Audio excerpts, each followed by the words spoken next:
That's in Baruch too. It says in the end times they'll smite Egypt with the same plagues they did back in the day. Yeah, once you get that real quick. You know what else was deep is you know that they had all the waters. It was water in Japan and China and over in the Middle East that all the rivers turned into blood. Like just got red, right? Yeah. What happened? The rivers over there got red. The Nile River, I think. It was in China, but I don't know. Maybe it was one over in the Middle East too. If you look at that, remember that video that I pasted talking about? It's a video that's talking about things that's happening. The things that happened in 2012, and it shows it in that video. It said crossed the border from Egypt to Israel, and a swarm of locusts it invaded Israel.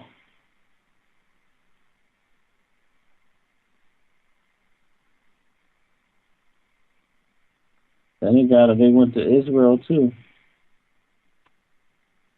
I mean to Egypt too. That's pretty deep. Yeah, I was checking out too, man. When that dude announced his resignation, the Vatican got struck by lightning. They got that on film. It's kind of crazy.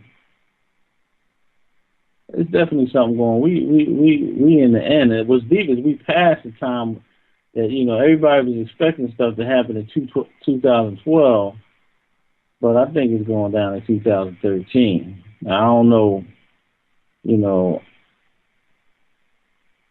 something deep may happen, and with the Catholic Church already talking about how the aliens was our brothers. They announced that, and about the other planets out there and galaxies and. It's other life, and if there's life out there, then they're our brothers, and I think they're getting ready to get us with something heavy.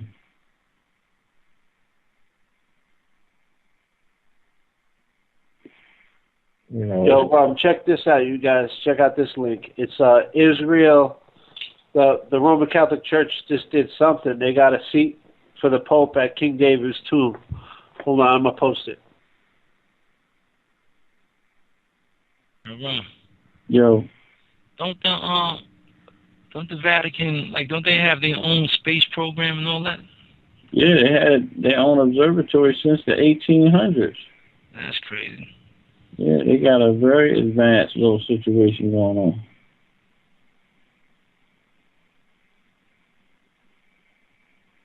Check out that article. I couldn't find that anywhere in the regular news stateside. That's some news from fake Israel.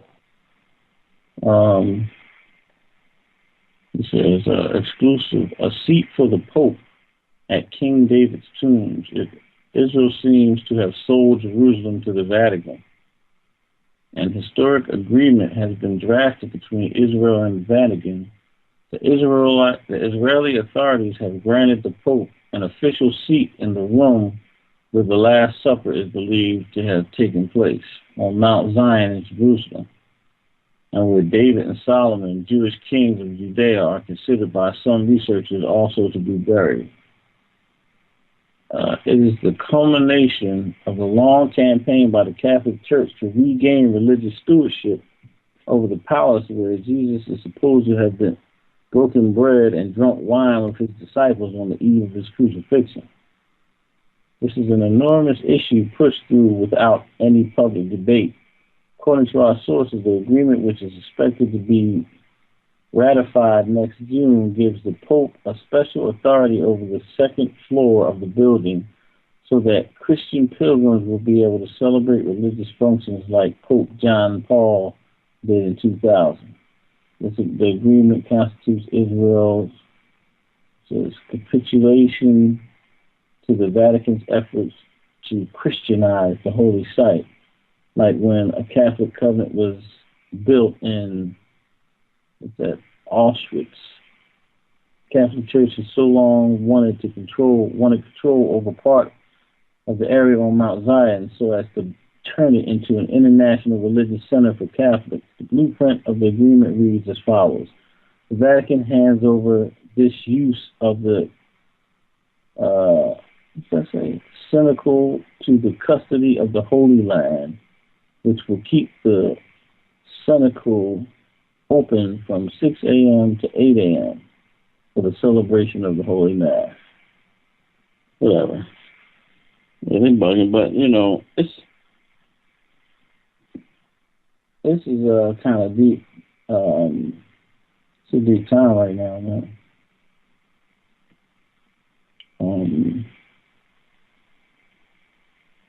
Find something real quick.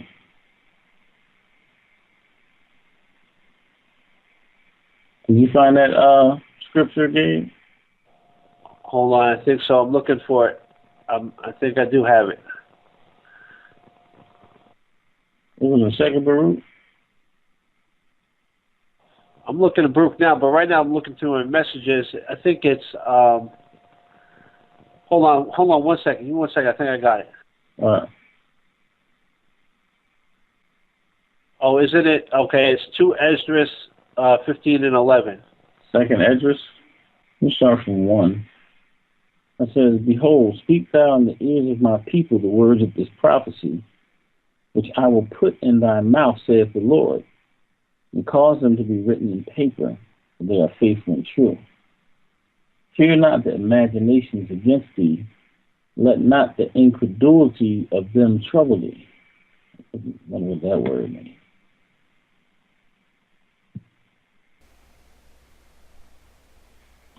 It's inability or unwillingness to believe. Yeah, indisposed to admit or accept what is related as true, skeptical, unbelieving. Okay. So it says, fear not the imaginations against thee. Let not the incredulity or the unbelief of them trouble thee that speak against thee. For all the unfaithful shall die in their unfaithfulness. And it's deep, so because it's crazy imaginations against us who believe and are seeking the Most High right now.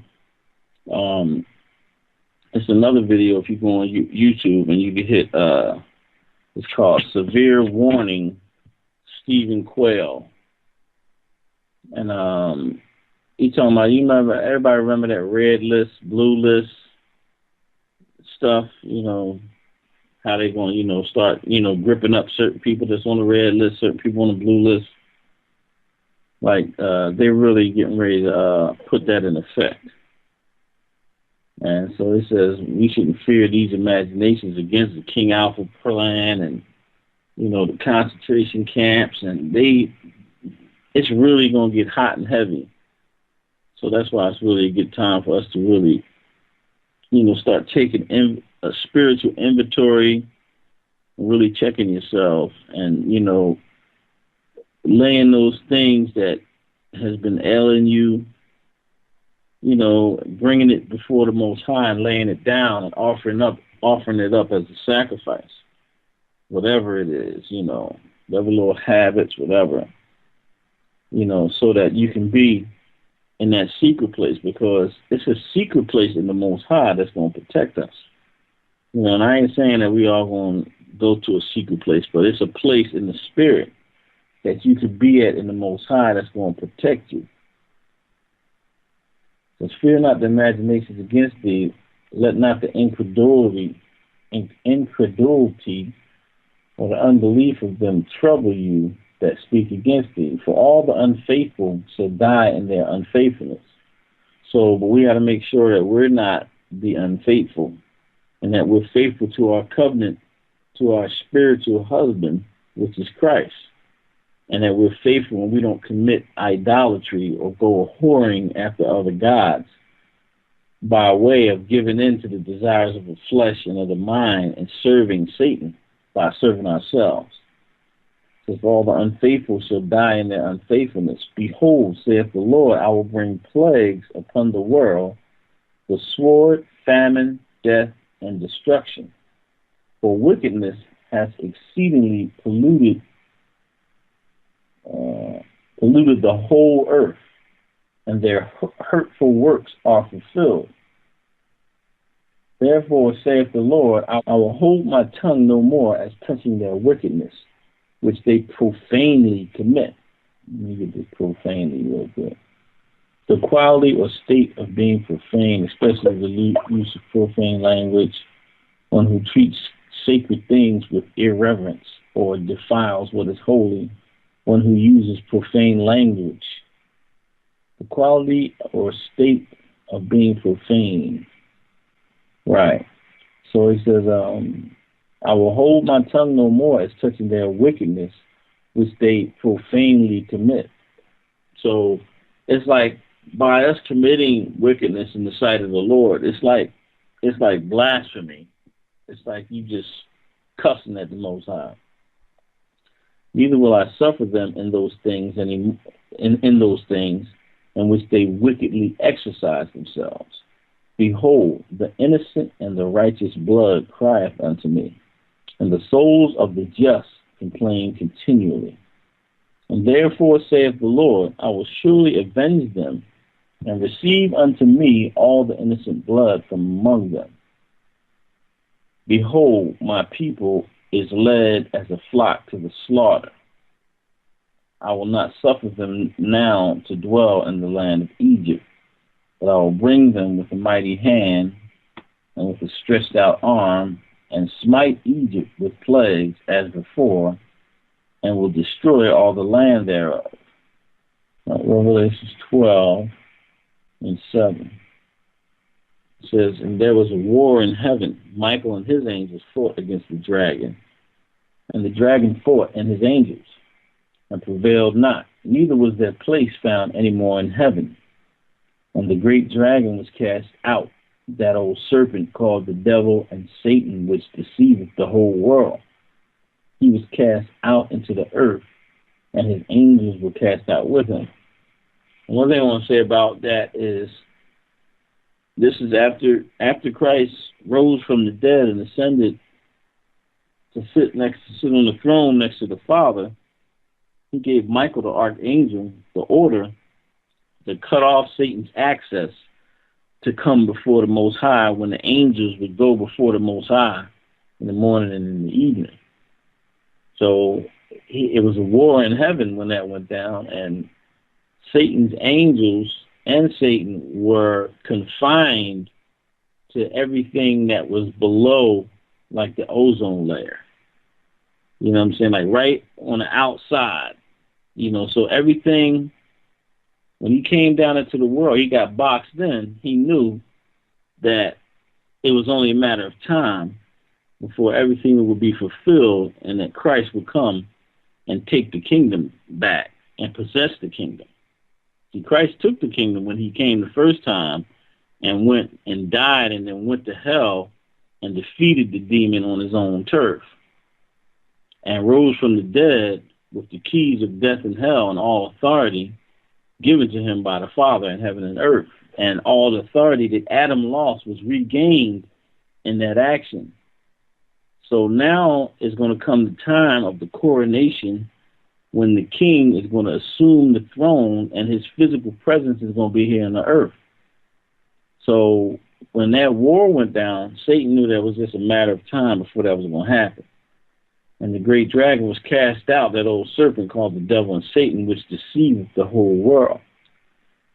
One thing that's key is, and this is one thing that I had to acknowledge, because I didn't really understand it early on, but I kind of understand it now, is that anytime you sin, and actually when you get that feeling up in your chest and you know you're wrong and something is on your head, you just don't feel right, but you just want to do what you want to do anyway, you get reasonings that bring you to a place to make that decision. See, because at some point, when you're reasoning in your mind with the demon, at some point you make a decision and accept the vision or the opportunity or the situation that the demon is presenting to you. And he's presenting it to you in the first person, making you think that it's just you reasoning with yourself. But, so anything, any type of, see, it's easy to get tripped up to where you be in a situation, you follow some form of thought or reasoning. Next thing you know, you involved in an act, or you did something that's so horrible, and then you was like looking back on it, you be like, you see clearly where you choked. You be like, I can't believe I did that. And it's because of the deception. You know, so we really got to understand that it's a deep zone that we dealing with, because this battle that's raging inside of us and is raging outside of us at the same time. You know, we dealing with the battle in our mind, and we dealing with all the demons and demonic influence that's in the world. So he said, anyway, he says, and the devil was cast out, the old serpent called the devil and Satan, which deceived the whole world. He was cast out into the earth, and his angels were cast out with him. So he was cast out. This is not talking about the first time he was cast out of heaven, as some may try to get you to believe.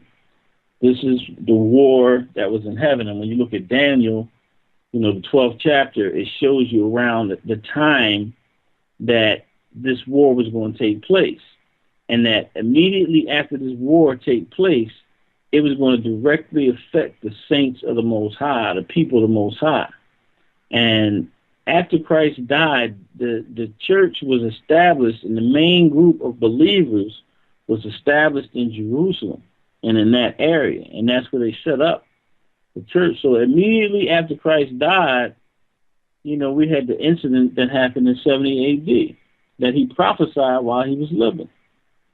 And in Daniel the 12th chapter, it lets you know that when Michael would stand up for the people, that Satan was going to be cast out. And at that time shall Michael stand up, the great prince, which standeth for the children of thy people.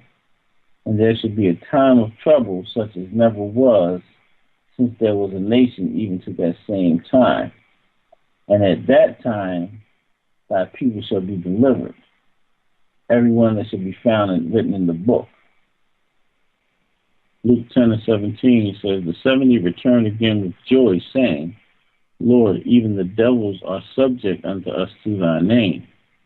And he said unto them, I beheld Satan as lightning fall from heaven. Behold, I give unto you power to tread on serpents and scorpions, and over all the power of the enemy, and nothing shall by any means hurt you.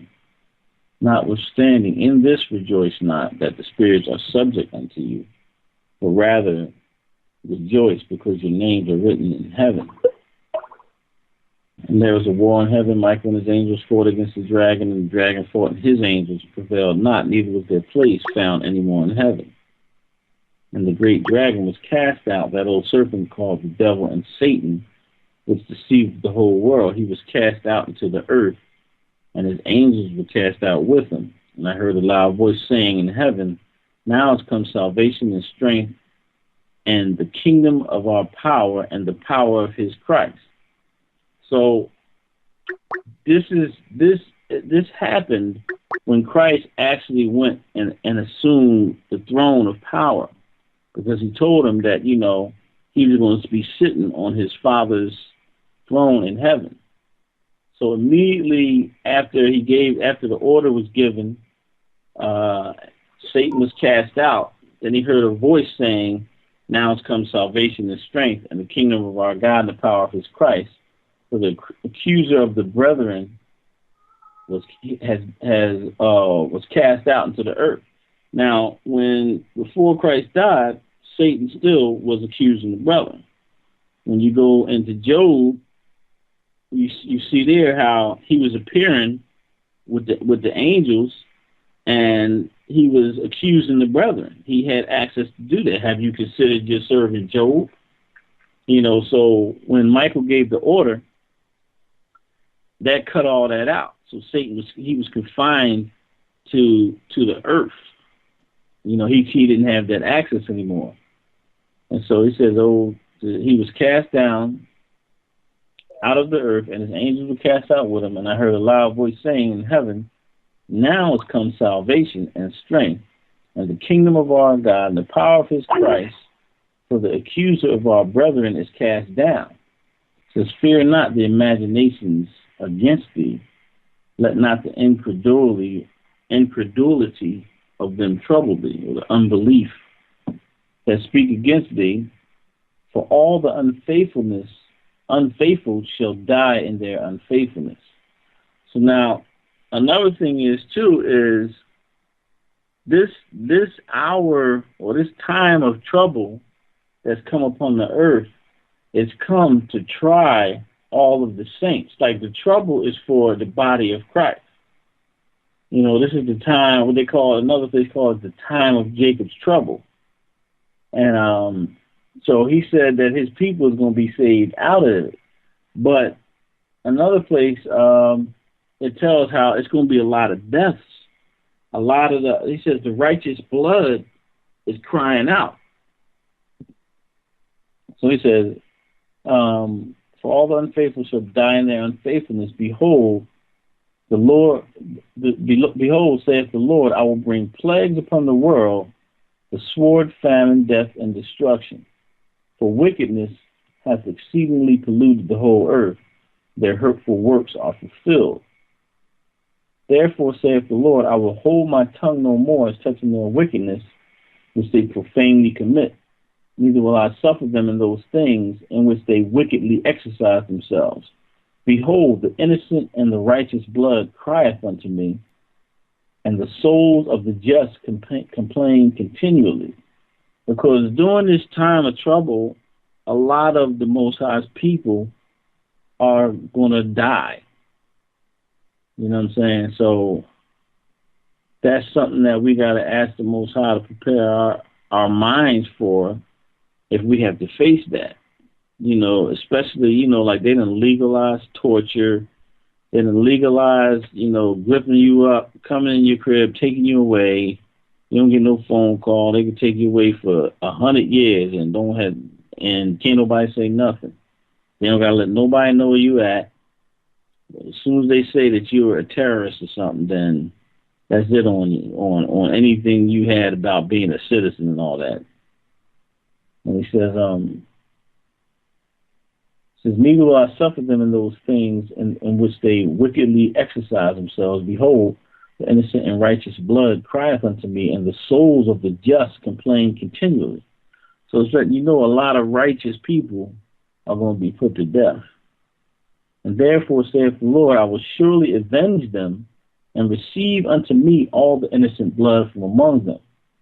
Behold, my people is led as a flock to the slaughter. I will not suffer them now to dwell in the land of Egypt, but I will bring them out with a mighty hand, a stretched out arm, and smite Egypt with plagues as before, and will destroy all the land thereof.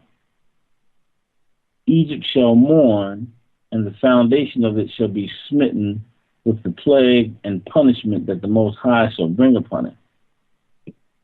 They that till that ground shall mourn, for their seed shall fail, with blasting hail, and with fearful constellation.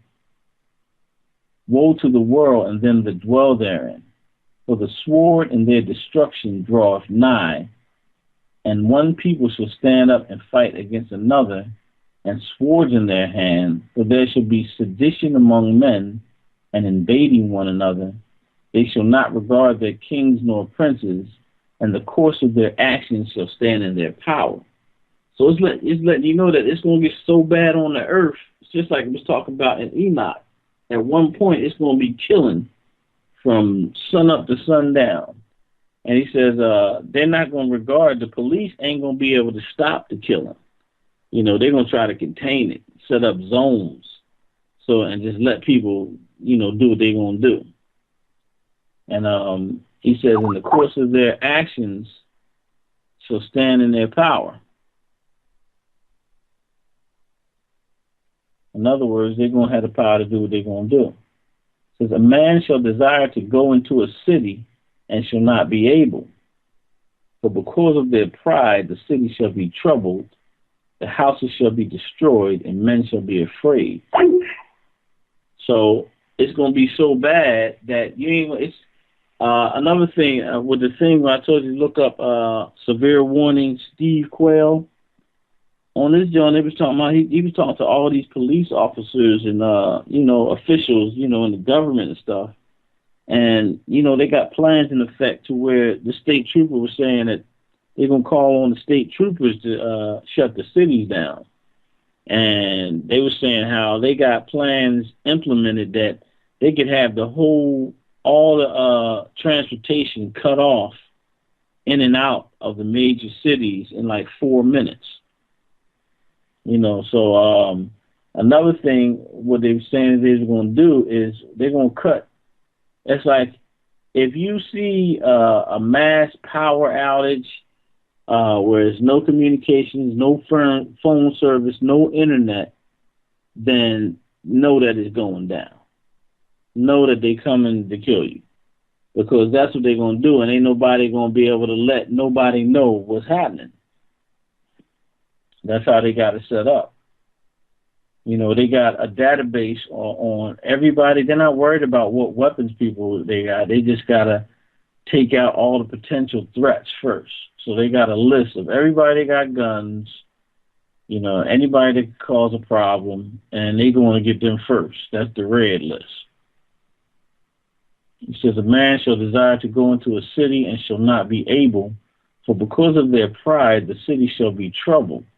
The houses shall be destroyed, and men shall be afraid. A man shall have no pity upon his neighbor, but shall destroy their houses with the sword, and spoil their goods because of the lack of bread and for great tribulation. So it's going to be so bad that people are going to be just, robbing people, killing people for their little bit of food. And then they got like a multinational homeland force of all these foreign soldiers, because they didn't want, when the thing go down, that just use all American personnel, because some of those people will have second thoughts about going into their neighborhoods, killing people. So they had this big exercise, I think it was last year or the year before last, and they had all these national boats up in New York. And all these troops came in, and they took them down to Georgia and all that, and they was training all these troops. And then it was just like real quick, then ain't nobody say nothing about it. But they set up this multinational force for when they declare martial law, and they going to be willing to go and kill, but they ain't going to be Americans. Yeah, NLE. Huh? Exactly. It's basically like a foreign exchange student, but like for military. Exactly. It says, a man shall have no pity upon his neighbor, but shall destroy their houses with the sword, spoil their goods because of lack of bread and for great tribulation, because saith the Most High, I will call together all the kings of the earth to reverence me, which are from the rising of the sun, from the south, from the east, and Libanus, to turn themselves one against another and repay the things they have done to them. Like as they do yet this day unto my chosen, so will I do also, and recompense in their bosom. Thus saith the Lord God, my right hand shall not spare the sinners, and my sword shall not cease over them that shed innocent blood upon the earth. Hey, Ron, but isn't it, when it gets to that point, wouldn't it be like too late to do work? Like they say somewhere in the scriptures that says, now's the time to work, there'll be a time when there won't be any work. Yeah, work while it is day, because the night cometh when no man can work. And that'll be night, right? That'll be night. You're done. Well, now's the time to do whatever we're going to do, we got to do it now. It says, and see, that's why I was saying that, because of this thing with this Pope is crazy, yo. This dude is probably going to be that dude that's called the false prophet. Hey, Ron, can I say something about that real quick? Yeah. I had read this online. They were talking about this 900-year-old prophecy called the prophecy of Malachi. Yeah. Yeah, you know about that, right? Yeah. So they said like the last pope was going to be named Petrus Romanus. Right. and he would be like the son of a Turk. And I just find it weird that this black guy, whose name is Peter Turkson, you know, and in his village, they actually call him Peter the Roman because he studied in Rome. And it would, I'm sorry? I said, that's deep. Yeah. And it would actually link up to the scriptures because he is an Israelite, because, you know, he's a black man. We assume he's an Israelite, and we know that God that they talk about is going to be an Israelite, right? Yeah, when he said he's not going to honor the God of his father. See, I'm going to tell you one thing. If this Pope is black, it's so on. You know, they got a black Pope and a black president of America. It's definitely the end of the world, yeah? If there's a black Pope, that's game over right there. That's done. And this guy, he's like the front runner. Everybody's like placing bets on this guy to win. Well, that's going to be crazy. When they supposed to select this dude? I think they said before Easter. Yeah, man. See, we can ready to see some stuff, yo. This spring, this summer going to be crazy. And what's deep is